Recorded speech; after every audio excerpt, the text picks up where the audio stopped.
살아계신 하나님 감사합니다. 추수 찬송이 넘치게 하시고 감사 찬송이 넘치게 하시니 감사합니다. 우리 입술로 하나님의 그 능력을 늘 높이며 베푸신 은혜에 늘 감사하는 우리가 되게 도와주시옵소서.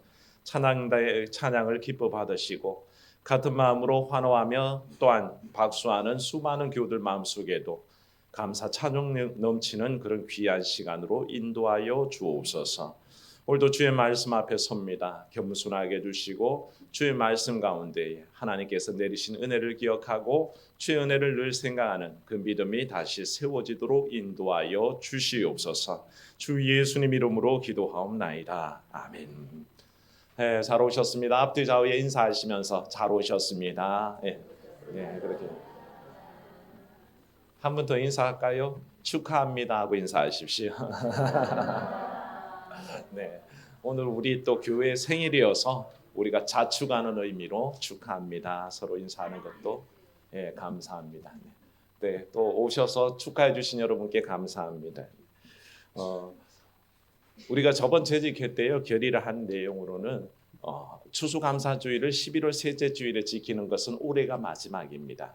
내년부터는 10월 셋째 주일로 당겨서 드리는 것이 우리 한국 교회는 원래 미국 교회의 영향을 받아서 11월 셋째 주일로 추수감사주일을 정해서 지킵니다만 독일 교회는 10월 첫 주일에 지키고요.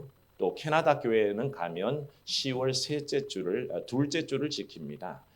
많은 분들이 우리 계절하고 맞지 않다. 또 우리는 고유의 추석이 있어서 9월 중순이나 10월 초에 보통 추석이 있어서 지나자마자 추수감사 예배가 맞다 하는 그런 연구들이 진행되고 있고요. 그래서 제가 참여하고 있는 예배와 강단 지필진에서는 10월 셋째 주로 권장하고 바꾸어가는 중에 있습니다. 그래서 올해까지는 11월 셋째 주로 축하하고 다음 내년부터는 10월 셋째 주일에 은혜를 나누기를 원합니다. 추수감사주일은요. 한번 따라합시다. 감사합니다. 감사합니다. 누구에게 감사할까요? 네, 하나님께 감사하는 즐거움입니다.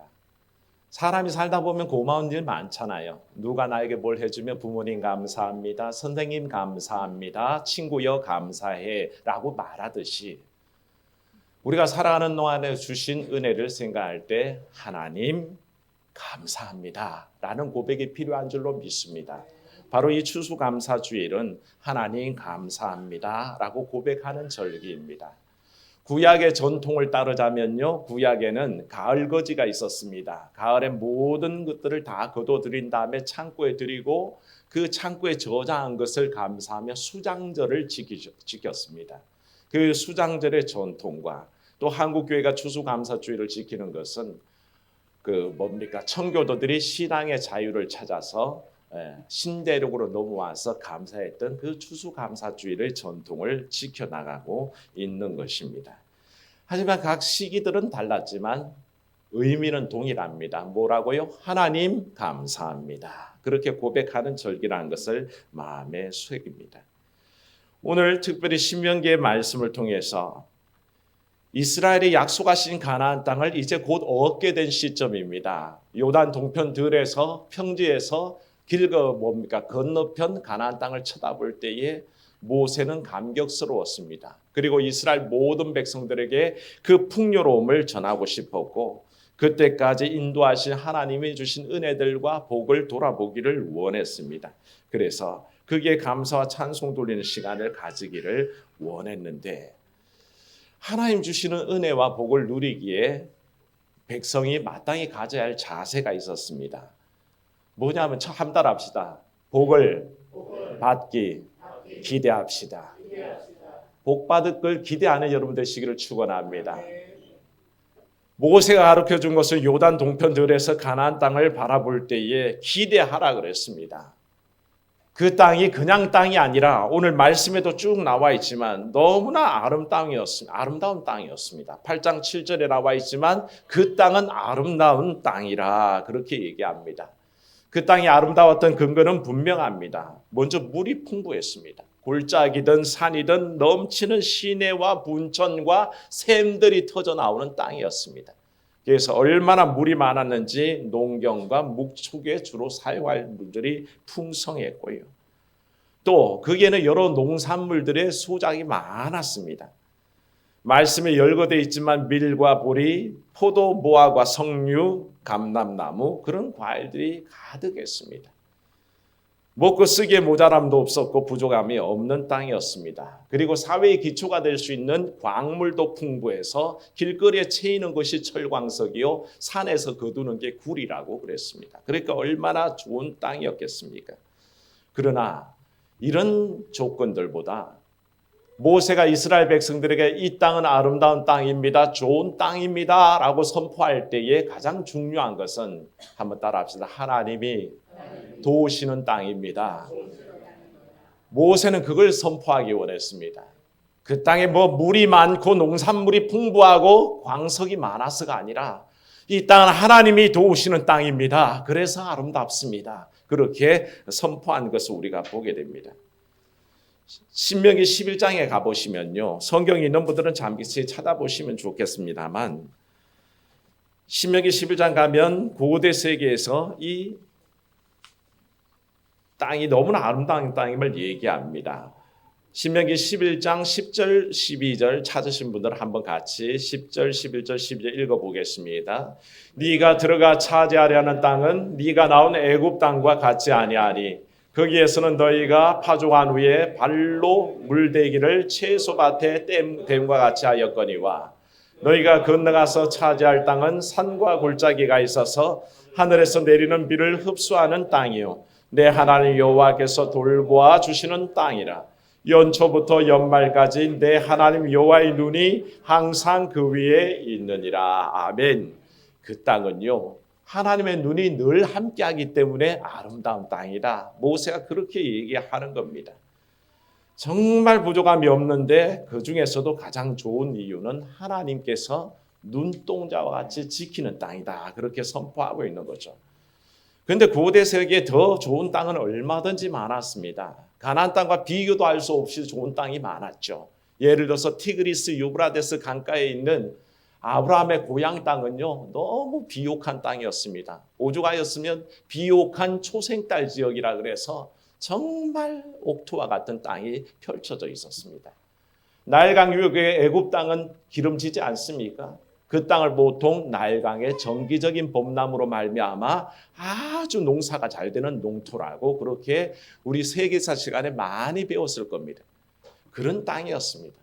굳이 비교하자면 그렇게 좋은 땅이었는데 하나님께서는 그런 땅들과 비교했을 때 가나안 땅이 더 아름답다라고 얘기하신 이유가 사실은 역설적이게도 우리에게 들려주시는 말씀 속에 있는 것이 너희 오늘 아까 신명기 11장 읽었지 않습니까? 애굽 땅과 같지 않다.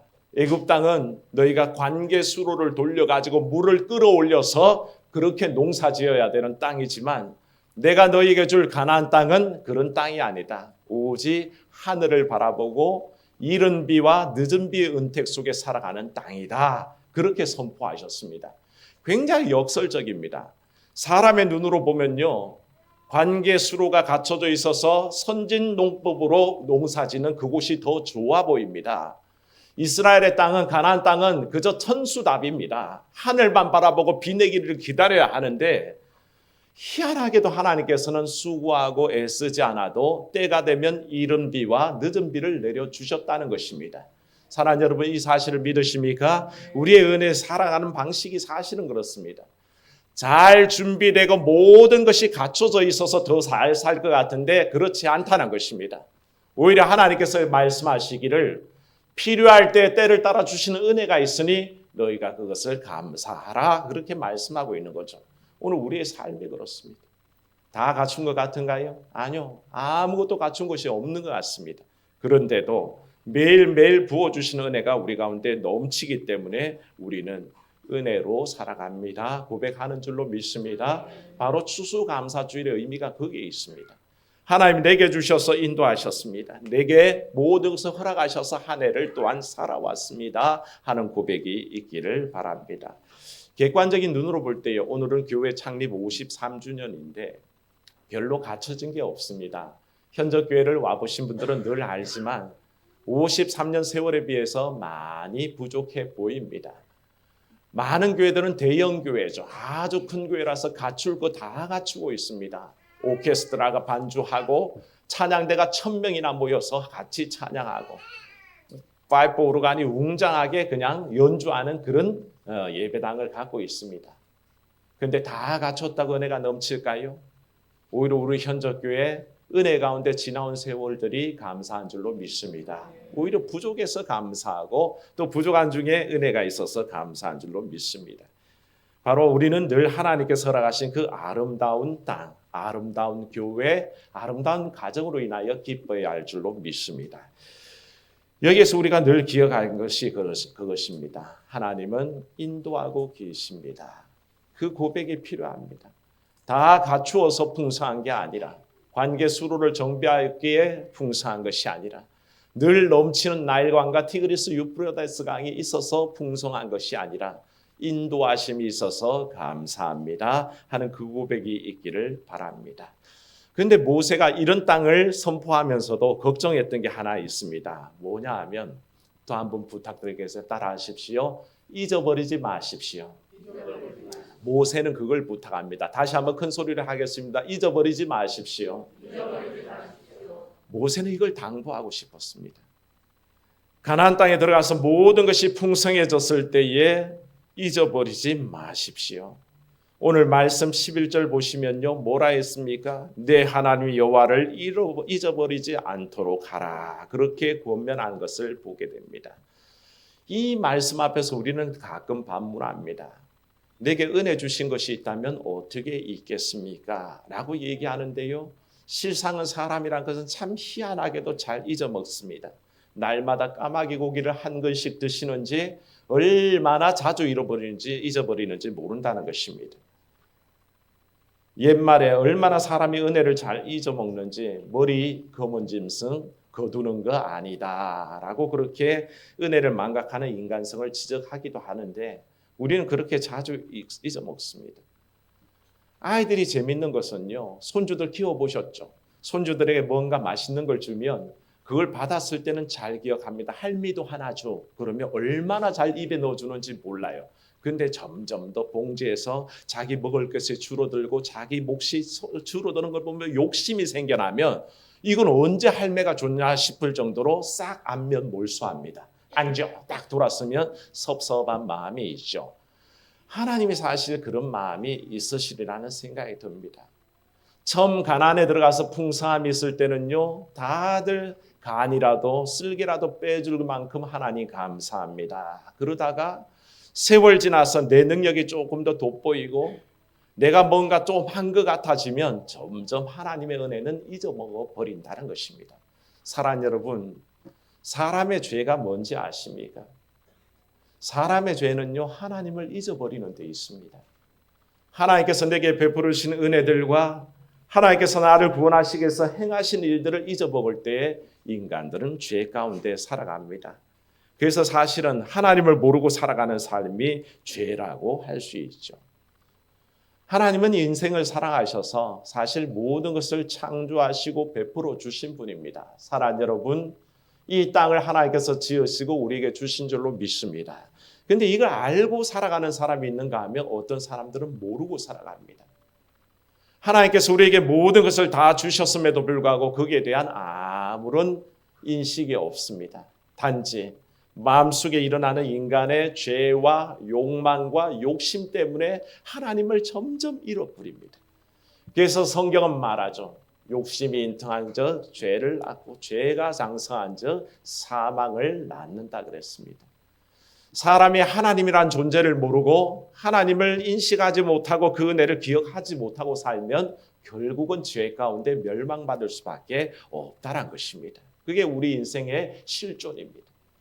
그러나 하나님께서 인간이 죄 가운데 살다가 멸망받기를 원치 않으셨습니다. 그래서 은혜 주시기를 우리에게 독생성자 예수 그리스도를 보내주셨고 그 피로 우리 죄를 사하셨습니다. 그래서 우리 가운데 구원이 있는 줄로 믿습니다. 그 사실을 기억하십시오. 우리 인생들이 살아가는 모든 삶 속에 주신 은혜가 있어서 하나님의 구원의 역사가 있어서 우리를 살게 하신다는 것을 잊지 마시기를 축원합니다. 그게 우리 인간된 도리입니다. 피조물로서 인간이 하나님의 은혜 가운데 살아가는데 어찌 하나님을 잊고 살아가겠습니까? 하나님을 기억하고 살아야 할 줄로 믿습니다. 근데요, 참 재미있는 것은 그렇게 살아야 함에도 불구하고 인생들은 그렇게 얘기한다는 것입니다. 오늘 말씀 17절 말씀 한번 보십시오. 화면에 있습니까? 같이 한번 읽어보겠습니다.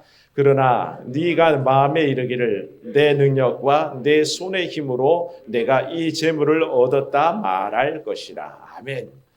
이 짧은 말씀 속에 3번이나 내가라고 얘기합니다. 뭐라 그랬습니까? 내 능력과 내 손의 힘으로 내가 일해서 재물을 얻었다 얘기하는 겁니다. 말씀드린 대로 인생이 살아가는 것은 하나님의 능력과 하나님의 손과 하나님의 하신 일로 살아갑니다. 그런데 인간들이 교만해지면 어떻게 됩니까? 하나님은 어느새 사라져버리고 내 힘으로, 내 능력으로, 내 손으로 내가 일해서 벌었다라고 그렇게 하나님을 망각해버리는 것을 보게 됩니다. 그것이 걱정되어서 모세는 얘기합니다. 잊어버리지 말아라. 잊지 말아라. 네 하나님 여호와를 기억하라. 그렇게 권하는 것을 보게 됩니다. 왜 그렇습니까? 18절 말씀을 보면 네 하나님 여호와를 기억하라. 그가 내게 재물 얻을 능력을 주셨습니다. 라고 얘기합니다. 인생들은 착각해서 내가 능력이 있고 내가 일해서 내가 수고해서 거뒀다라고 말하는데 하나님은 말씀하시기를 잊지 말아라. 하나님께서 능력 주사, 하나님께서 그 힘에 손을 보태 주사 이 모든 것을 얻게 하셨다. 그렇게 선포하고 있는 거죠. 옛말에 그렇습니다. 잘 되면 내 탓, 못 되면 누구 탓? 조상 탓이라. 그렇게 얘기를 하죠. 어쩌면 그렇습니다. 우리는 잘 되면 내 탓, 못 되면 하나님 탓하는지도 모르겠습니다. 그러나 하나님 말씀하십니다. 잘된 것이 하나님 탓이요, 못 되면 오히려 내 죄 때문이라는 것을 고백할 수 있어야 합니다. 그게 하나님께서 우리의 가운데 선포하시는 말씀입니다. 이스라엘은 그 하나님을 기억해야 했습니다. 가나안에 들어가서 그 풍성함을 주시는 하나님께 감사를 고백하듯이 오늘 사랑하는 현적교우 여러분, 또 우리 현적교회가 바로 하나님의 은혜를 기억하기를 주의 이름으로 축원합니다. 그래서 은혜대로 살았습니다. 은혜로 인도하는 가운데 살았습니다. 어느 자리에 있든지 하나님께서 지켜주셔서 살았습니다. 한 해 동안 삶을 인도하셨고 또 현적교회 53년 동안을 하나님께서 인도하셨습니다. 이 고백이 우리 가운데 넘치기를 축원합니다. 은혜로우신 하나님, 복의 근원이신 우리 하나님을 기억하게 하여 주시옵소서. 참으로 추수감사주일 하나님께서 우리에게 허락하사 풍성하게 하신 은혜를 따라 참으로 감사 찬송 드립니다. 교회 창립 53주년을 맞이해서 지켜주신 은혜 기억하고 여기까지 인도하셨습니다. 고백할 때에 우리 주님만 영광받아 주시옵소서. 그리하여 주의 은혜로 살아가고 있음을 망각하지 않고 늘 기억하며 살아가는 우리의 삶이 되게 인도하여 주시옵소서. 주 예수님 이름으로 기도하옵나이다. 아멘.